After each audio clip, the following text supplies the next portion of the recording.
Hello and welcome everyone to our webinar on carbon market trends and insights for buyers.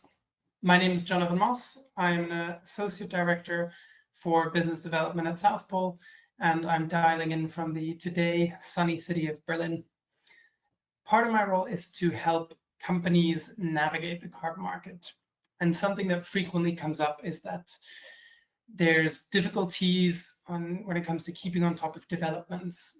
Prices are constantly shifting, quality expectations and understandings are evolving, and it feels like every few months there's new guidance and new terminology to understand. So this session is really there for helping you to give you the latest insights on the market, to highlight any relevant trends that we're seeing, and to help you plan your company's journey with more confidence. Before we start with the exciting bits, a bit of housekeeping, which for those of you who have attended these webinars before may be a familiar slide.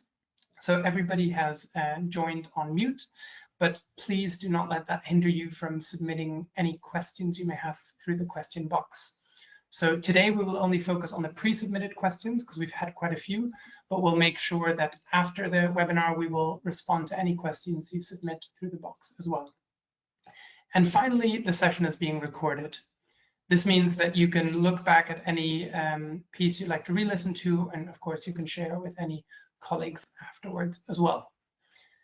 I am very excited because today I'm truly joined by a fantastic group of individuals to lead this webinar.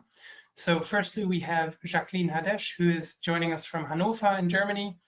She is a manager in climate and sustainability at E.ON. And E.ON is one of Europe's largest energy companies. And in her role there, she leads the carbon market strategy.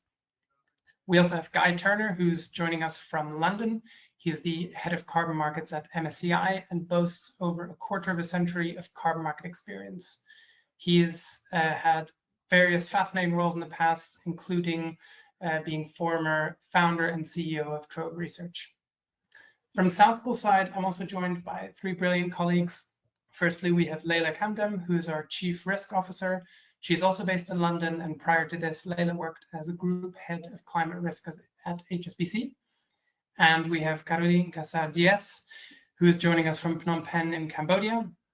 At South Pole, she is Senior Director for Compliance Markets, and previously she held various roles at UNDP and Global Green Growth Institute across both Asia and Africa. And last and certainly not least, we have Nicolo Capella, who is Regional Manager for Nature-Based Solutions Projects. He is based in the beautiful city of Florence, and he will deep dive into one of our great projects during the webinar. So here, a last slide from me, just to give you an overview of what awaits us all today. First, we will be looking at some trends, and we will be discussing these with both Guy and Jacqueline. Then we will put a spotlight on a really exciting project, ArboRise, as a best practice project in the market. And following this, we will dive into the topics of quality and integrity, which are high on everyone's agendas, before we then finish with a Q&A. So I'll now hand over to Caroline for the key trends.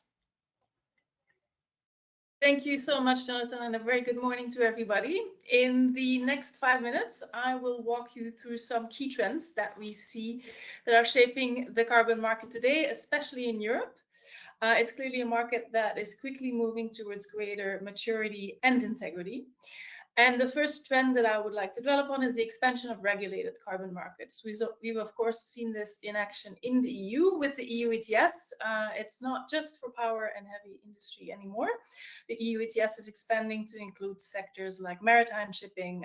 There's a new ETS2 being created for building and road transport. This shows a strong regulatory push to price carbon across the economy. And then there's, of course, the EU Commission 2040 climate target proposal, which is probably the boldest policy move we have seen in years. It's backing the use of high integrity Article 6 carbon credits and proposing to open the EU ETS to carbon removals. So we're all on the edge of our seat to see if that gets endorsed by Parliament and Council. At the same time, we're also seeing an increasing convergence between voluntary and compliance markets, with so-called voluntary standards being used for compliance purposes. We see that in Switzerland, in Sweden, we see that under Corsia. We have some corporations who are considering future credits issued by the new UN standard body, PACM, the Paris Agreement crediting mechanism, for voluntary use, in addition to the likely compliance use that will be made of PACM. And then we're seeing a growing convergence between the requirements of PACM and the voluntary standard bodies, with an increasingly conservative methodology approach. Which brings me to the second trend that I would like to talk to. The flight to quality. The voluntary carbon market has faced scrutiny. The definition of integrity is evolving, and our buyers are coming now to us not simply with the question, asking for carbon credits, but asking for high integrity carbon credits. That scrutiny is clearly driven by initiatives like the Integrity Council for the Voluntary Carbon Market, the ICVCM, and also by PACM, as already mentioned. PACM really is pushing the envelope to provide a robust UN-backed quality benchmark. Buyers also continue to seek credits from projects that not only reduce emissions, but also deliver real social and environmental co-benefits, like protecting biodiversity or empowering local communities. And that makes for a market where the focus really shifts from quantity to a focus on quality. The tendency is for projects to issue smaller volumes, incorporate increasingly demanding requirements for design, monitoring, reporting, verification. That, of course, adds to a project's transaction cost and price, but it ultimately delivers greater credibility and value. And then the last trend that I would like to reflect upon is stricter rules on claims. And here we see a direct response from governments to greenwashing concerns. In the EU, they have, of course, delayed the Green Claims Directive, but we already have initiatives like the EU Directive on Empowering Consumers for the Green Transition that has guidance on how companies can use voluntary carbon credits and what they can say about their climate action.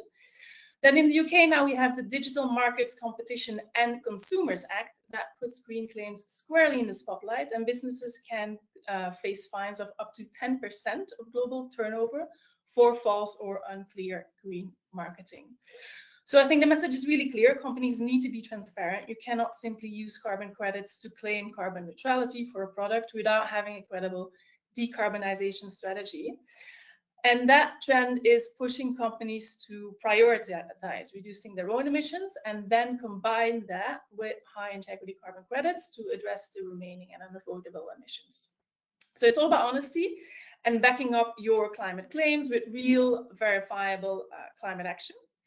So in summary, I would say the European carbon market is maturing. It is expanding with regulation. It is expanding its regulation. There's a stronger focus on quality and demand for transparency. So it's a challenging but exciting time. And I think these trends show that a robust, credible carbon market is essential for our transition to a low carbon economy. And with that, I will hand it back to my colleagues. Yes, I believe we're also going to ask a short poll in the background, which should be appearing on everyone's screens around which trend is most relevant to your strategy. It would be great to see how all the listeners in today's webinar respond to this. We'll keep this open for about 15 to 20 seconds.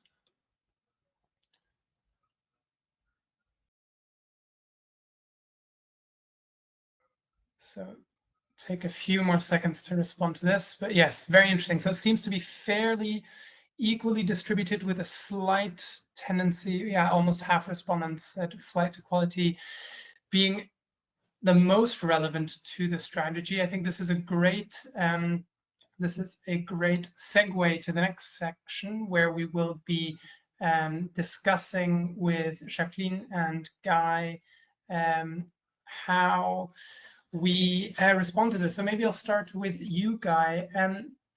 What data points are becoming most important for companies to track in a world where both the voluntary market and the compliance market are converging? Yeah, thanks, Jonathan. Can you hear me okay? Yep. Yeah. Yeah, I think you mentioned it, Caroline mentioned it in her opening remarks, that there is this convergence of the voluntary and the compliance space. And that compliance space is quite varied.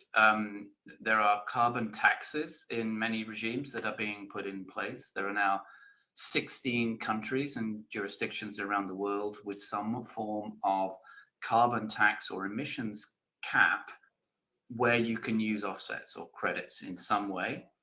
And they range from California to China to Australia to South Africa to Chile to Colombia. And Caroline mentioned the EU sort of is looking at doing similar things in the removal space. So there's a lot of interest in that. That sort of dovetails with the voluntary commitments that a lot of corporates are making. Our projections suggest that by 2035, over the next 10 years, the compliance-driven markets could make up about half of the global demand for carbon credits. And that's not just at the jurisdictional sort of national level, but the Article 6 market, and including the aviation sector as well, and of course CORSIA. So you start to add all of that up, they are sort of starting to represent a sizable proportion of the global carbon credit market. And there's a number of reasons why that's the case. And I think one of the things underlying this sort of growth, and you mix this with the challenges that governments have with their own net zero target. In the UK, we've had net zero has become a pejorative term in some political discussions. Why? Because of the fear of the cost of delivering that. And the old mantra of we're going to hit net zero no matter what the cost because the climate needs that outcome is being replaced by we've got a cost benefit trade-off here. How much are we willing to spend as a society? And when you look at it through that lens, dipping into the global carbon credit market where you are able to use low carbon reduction opportunities throughout the world rather than just in the bubble of that jurisdiction makes a lot of economic sense. So I think that's the reason why we're starting to see this convergence of the global carbon market, the global offset market, and the compliance sort of regulatory driven space as well. Yeah, no, that makes absolute sense. And maybe bringing in Jacqueline here, obviously E.ON is a company with carbon credit backed products. So how has your approach to the carbon credit procurement process evolved as the market has matured? Yeah, thanks, Jonathan. Linking to what Guy perfectly outlined is that we see an immense rise in complexity in the market for us. So it's by means no static market at all. It's evolving rapidly, so we had to have a strategic reaction to that. Some years ago, at E.ON, it was the following scenario. So E.ON is a large European company with nearly 80,000 people working at us. It's spread throughout different European countries. So it's organized pretty decentrally. We have units spread across Europe, which have a big range of own responsibilities. These units were fully responsible for the carbon credit purchases until we've seen an inflecting point. It was like 4 years ago, where we from the central strategic team outlined that we needed a central governance for the topic of carbon markets. So we started to create a carbon offsetting strategy and a carbon market strategy that first incorporated looking into quality standards. So we were well aware of that the market was moving, and the question of credit quality, especially additionality, and the rightfulness of calculation of the CO2 saved by carbon credits was questioned. So first we came up with a central quality standard that we have rolled out all through the units that operate with carbon credits in the E.ON sphere. That was back in 2022 when we did the first rollout. And since then, again, a lot has changed more rapidly.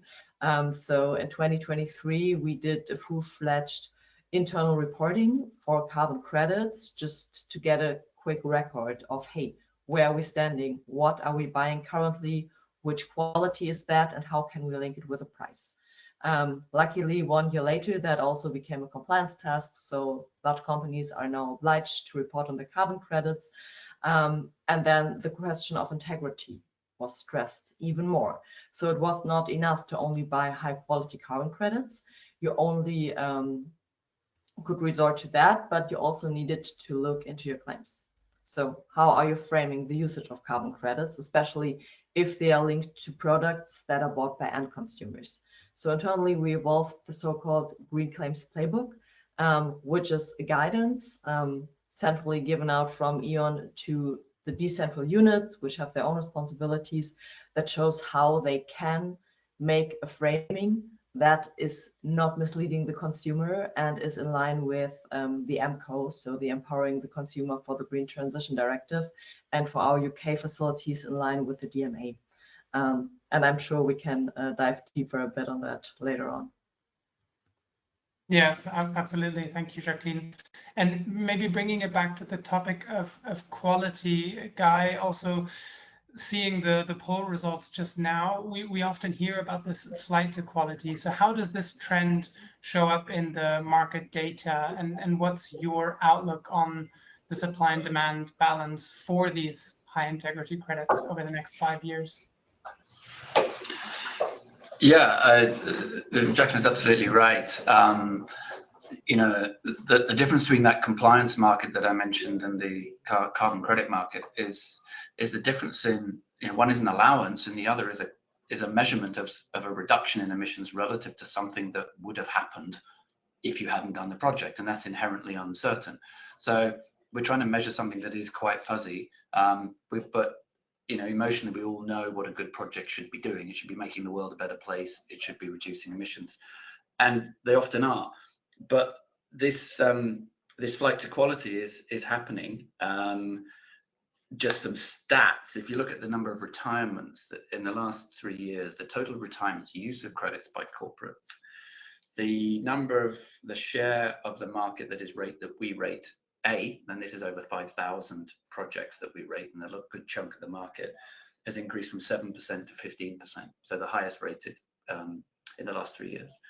And the share of B and triple C, which is the lowest band, has fallen from 56% to 35%.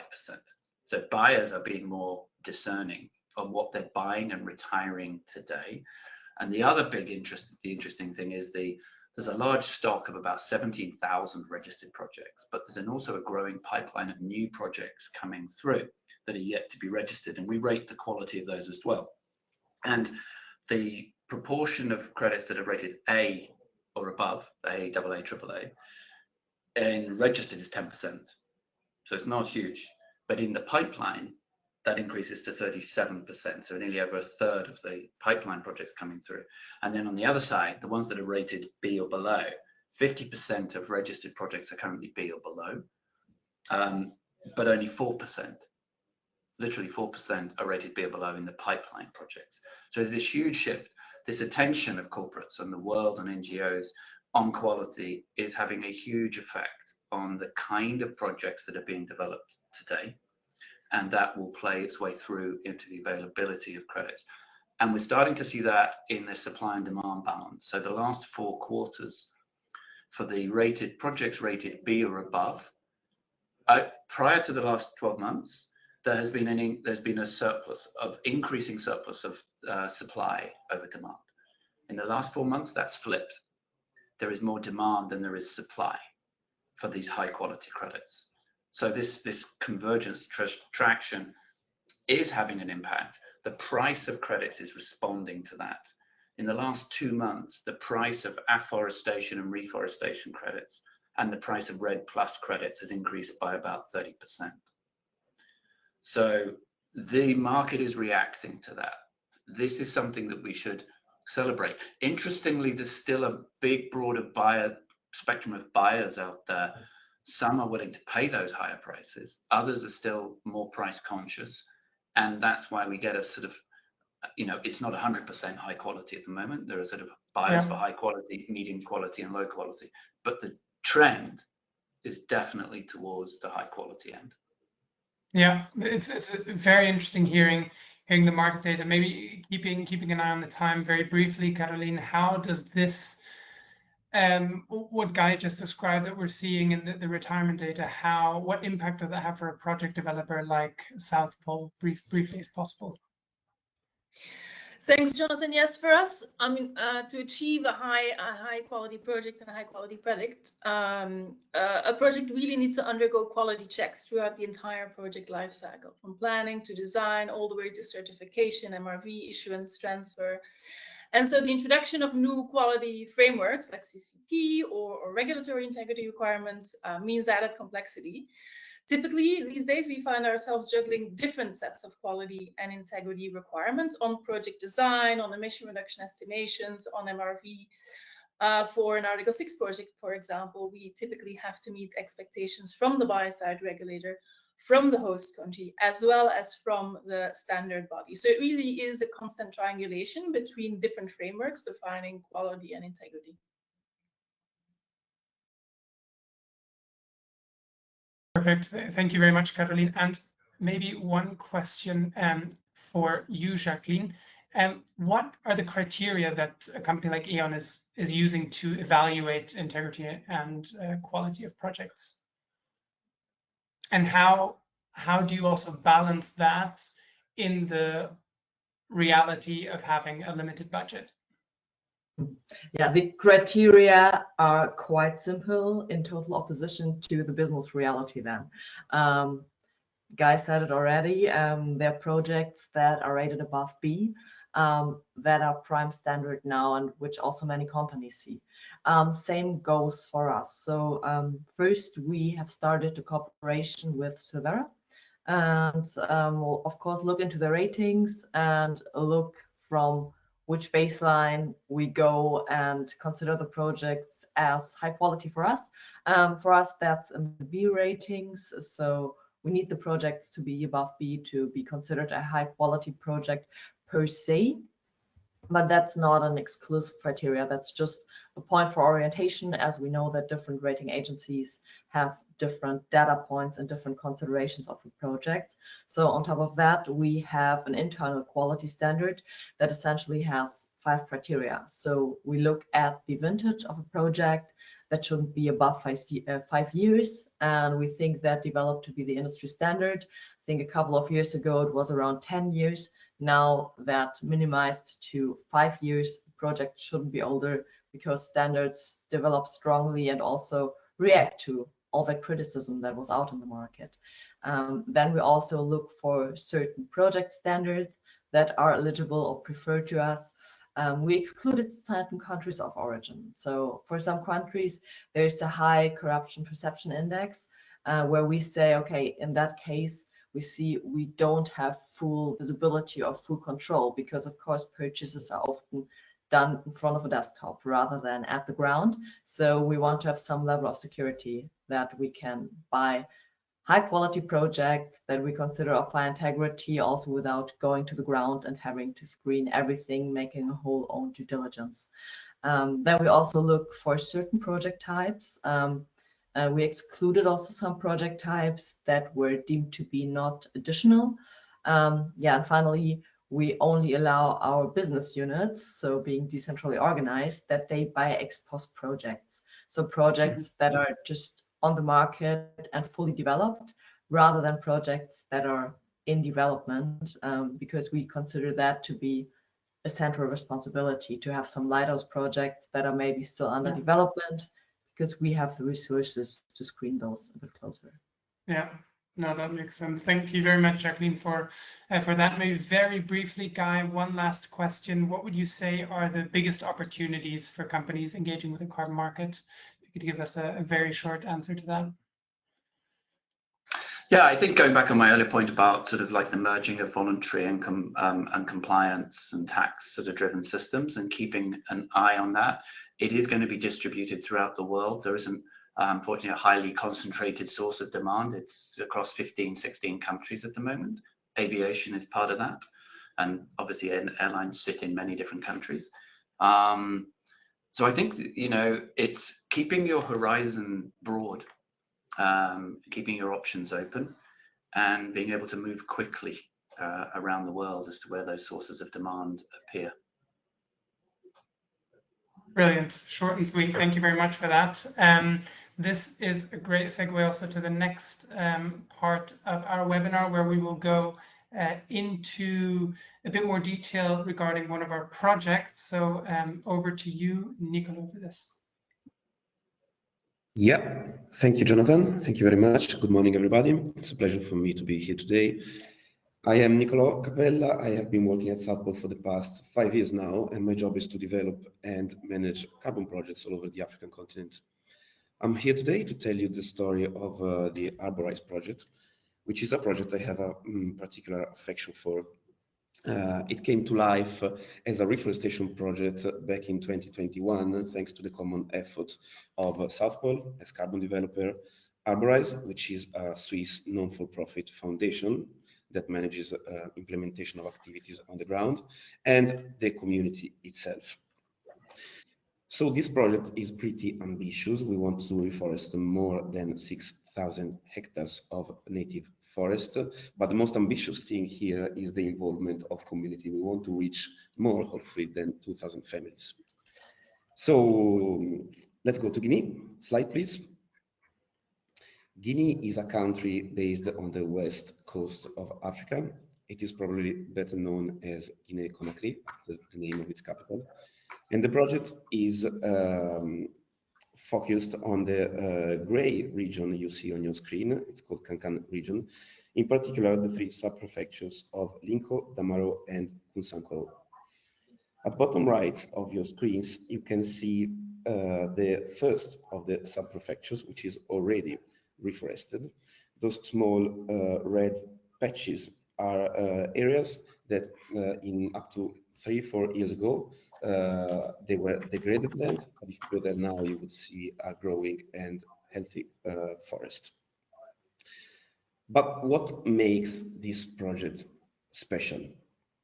So I believe that the most special thing and solid thing about what makes this project very solid is its participatory approach. So when we were structuring the project some years ago, we wanted to maximize the involvement of and the participation of local communities. And today the project sees 2 main groups of people from local communities. We call them seed families and field families. Seed families are groups made mainly by women, and their task is to go into already existing forest and collect seeds. So they collect seeds, they go back to the village, and they mix seeds not only within the same village, but there is a real exchange of seeds between all the villages in the sub-prefecture in order to make bags of seeds with a mix that is as diverse as possible. These bags of seeds, each contains 20,000 seeds, are then given to local landowners. We call them field families, and these landowners signed conventions with the project. They retain full ownership of their land, and their task is to sow and protect what is now a forest. Another very important thing that the project facilitated is the creation of community management committees. So in each village, there is a committee made of between 15 and 17 members chosen by the community itself. And their role is to support the families involved into the project, to identify and promote good practices, and also to act as a point of contact in case there would be any feedback, concerns, questions, or doubts in the community. Let's see now how it works. So we want to multiply the impact over time. The project is structured into 4 cycles. Each cycle has the same target, so reach 500 families, split 50-50 between seed families and field families. Each field family gives to the project 6 hectares of land for a total of more or less 1,500 hectares. The first cycle has already been delivered in, as I was saying before, in the Linko sub-prefecture, and we reached more than 1,600 hectares, and the team now moved to the second sub-prefecture, Damaro. So in this very moment, while I speak, there is a group of colleagues busy on the field taking measurements to assess what is the already existing biomass into the project areas. After this cycle will be done, in 3 years from now, we will move for a third and a fourth, trying to achieve what is our objective. So involving 2,000 families across hopefully more than 100 villages, and to reforest 6,000 hectares of native ecosystem. What is the impact of this project? So this project will last 30 years, and on average, every year, this project will remove from the atmosphere 55,000 tons of CO2 equivalent, for a total removal in 30 years of more than 1.1 tons of carbon dioxide removed. Of course, we are planting new forests, so this is not the only environmental benefit of this project. We expect an increment in biodiversity numbers. We expect the creation of microclimatic zones that retains humidity and fresh air, as well as other benefits in the fields of social and economic. For example, the project is already experiencing some empowerment of some groups of people, for example, women groups. The empowerment also of the committees I was talking about before, and also from an economic point of view, the project already created and will create jobs opportunity directly and indirectly, and of course it will stream into communities the revenues from the selling of carbon credits. So I think my time is almost over. Thank you very much. In case you have any questions or comments, please feel free to reach out to me. Thank you very much. Over to you, Jonathan. Yes, I'll hand right over to Leila to continue with integrity. Thank you, Jonathan, and thanks, Nicolo, as well. Good morning, everyone. So I'm Leila Kamdem. I'm Chief Risk Officer for South Pole, and today I want to talk about a topic that is central to everything we do at South Pole, which is quality and integrity of our carbon project. So I'll start by sharing with you our approach to quality and integrity, and then we will illustrate it with a practical example by looking at the project that Nicolo has just presented, Project ArboRise. So first of all, our foundation is to follow international certification standards for all our projects. So these include, the Verra standard, the gold standard that we have used for ArboRise. On top of those standards, we have also defined and incorporated a market-leading quality management framework that goes beyond the minimum requirements set by the standards. And we have an independent risk team here at South Pole, which is responsible for defining this framework and also overseeing the implementation across all stages of our project work. Our approach is informed by our extensive experience on the ground. So South Pole has been a carbon asset developer since 2006. We have worked hand in hand with local project stakeholders, local project developers, communities, NGOs. So really build on this experience in supporting our tangible climate action to define and evolve our framework as we go. So our experts work very closely with project stakeholders to really foster best practices on the ground and deploy innovations in project design, in project management, community engagement. And the second aspect I want to mention, cover today, is our 5 quality criteria. So we follow a comprehensive approach that goes beyond the climate impact of projects and also incorporates broader environmental and social aspects. So the 5 criteria we have based our framework on our additionality, which is looking around ensuring that the project wouldn't have happened without carbon finance. Carbon accounting, that's about making sure that the emissions reductions or removals claimed are accurately measured. Permanence is about assessing whether the emission reductions or the emission removals are long-lasting. The 4th criteria is social and environmental safeguards, and this is about protecting the local communities and ecosystems. And the 5th and last one is co-benefit, and that's looking at the additional positive impacts from the project, such as job creation or biodiversity conservation. And then the 3rd aspect to cover today on our approach is our process, our due diligence approach. To manage quality, we follow a rigorous 9-step process, and this includes a comprehensive assessment of all potential risks associated with the 5 quality criteria I just mentioned. A crucial part of this process is also our Know Your Counterparty, KYC screenings. So we use industry-leading third-party databases to screen every project proponent against sanctions, against watch lists, against adverse media lists, and this is to ensure that we only partner with reputable organizations. Then we engage with third-party rating agencies. South Pole is a strong supporter of third-party ratings. We see them as a critical tool to enhance transparency on the quality of carbon credits for buyers and other stakeholders in this market. These carbon project ratings provide really important insights into the factors and the context behind carbon credits and behind the projects that issue those credits. And the last thing to mention on this page is our commitment to transparency. We are committed to helping our customers and broader stakeholders and understand the complexities of carbon projects and the nuances that make up credit quality and integrity. We provide transparency to our clients and partners by disclosing the results of our assessments.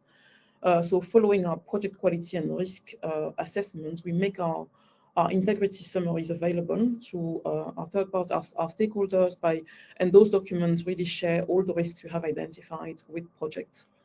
We also provide expert briefings, so our commercial and risk teams are available for open and transparent discussions on our project assessment and our findings. If we can move on to the next slide, we're going to look now at how we have applied this approach, and we are currently applying this approach in practice for Project ArboRise. So conscious of time, I'm going to share just a few examples of the steps we have taken to ensure high integrity for Project ArboRise. But if you want to have more detail on this or the approach more broadly, please do reach out to myself or Nicolo after the webinar. So the first thing to mention is international standards. I mentioned this before. This project operates under the framework of the gold standard methodology for afforestation and reforestation. So this is really to ensure high standards for environmental and social impact.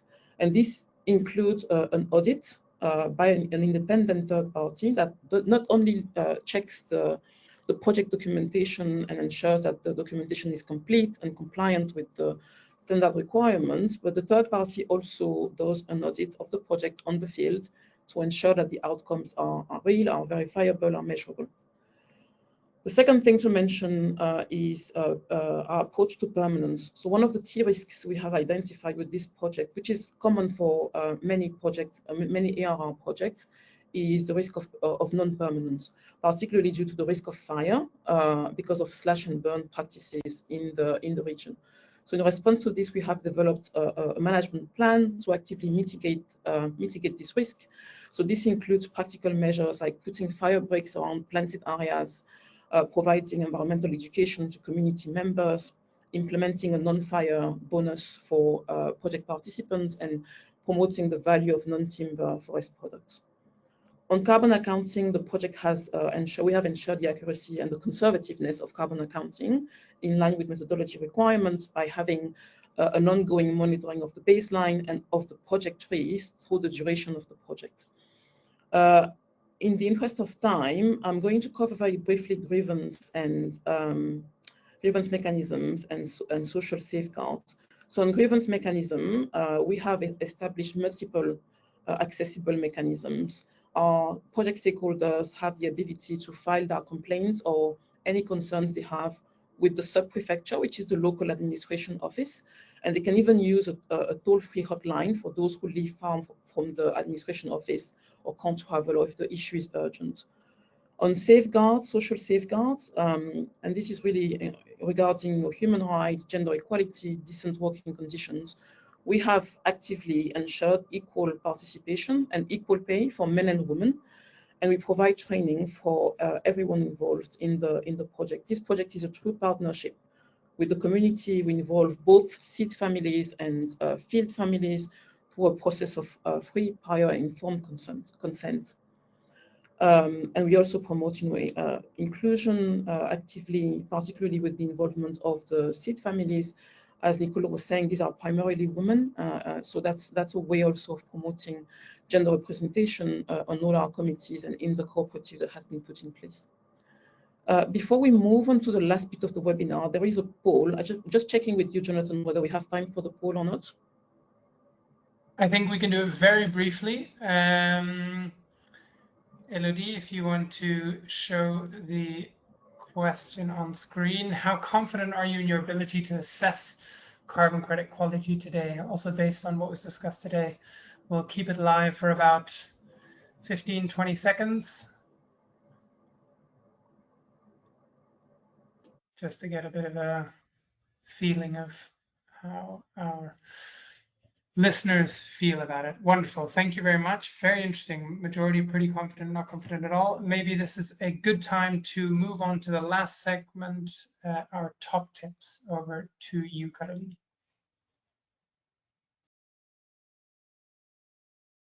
Thank you, Johnny, and thank you to everybody for joining us today. We know your time is valuable, so we do appreciate that you're spending it with us.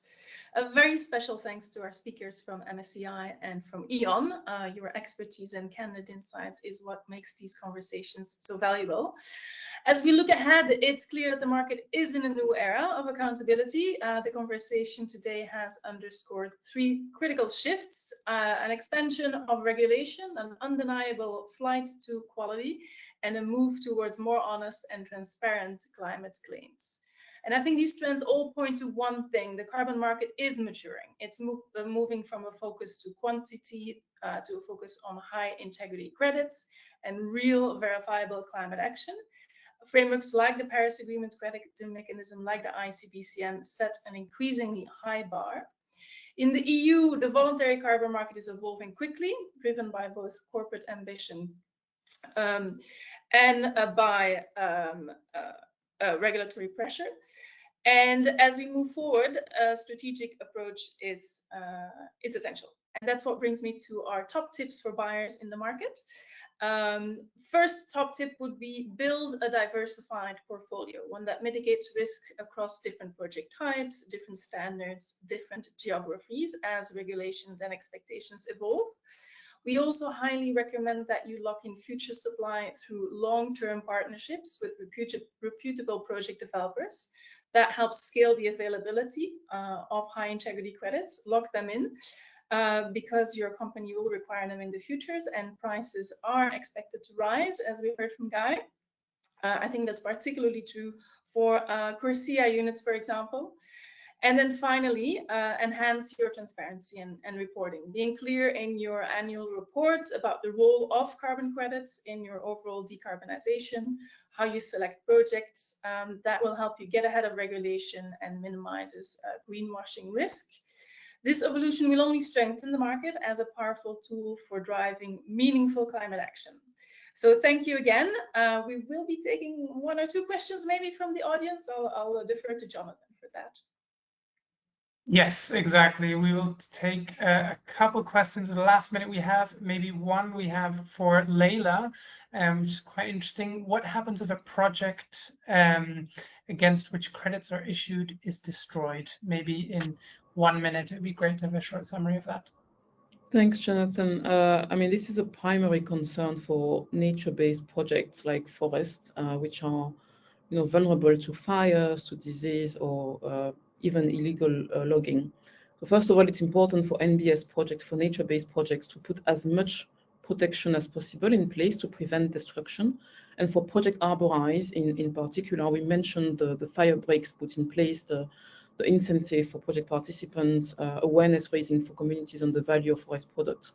Now, despite all these mitigants, there will always be a residual risk. And to address this residual risk, most high quality carbon standards will require projects to contribute a certain percentage of credits to a shared buffer pool. So these credits are not sold, but they are held in reserve as a form of insurance. And then if a project is destroyed, for instance, by a fire, the registry will retire those credits from this shared pool to compensate for the carbon loss event. And that ensures that the total climate benefit remains intact and the buyers don't lose the benefit of what they have purchased. There's also a market trend, which is carbon insurance. That's a newer trend, and that provides also additional financial backstop for buyers against a reversal event.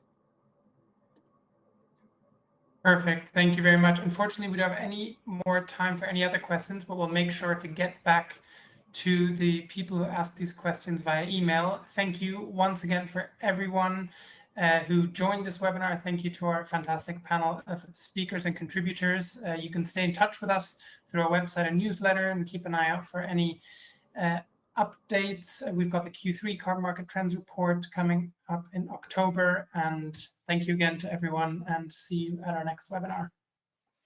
Thank you. Goodbye.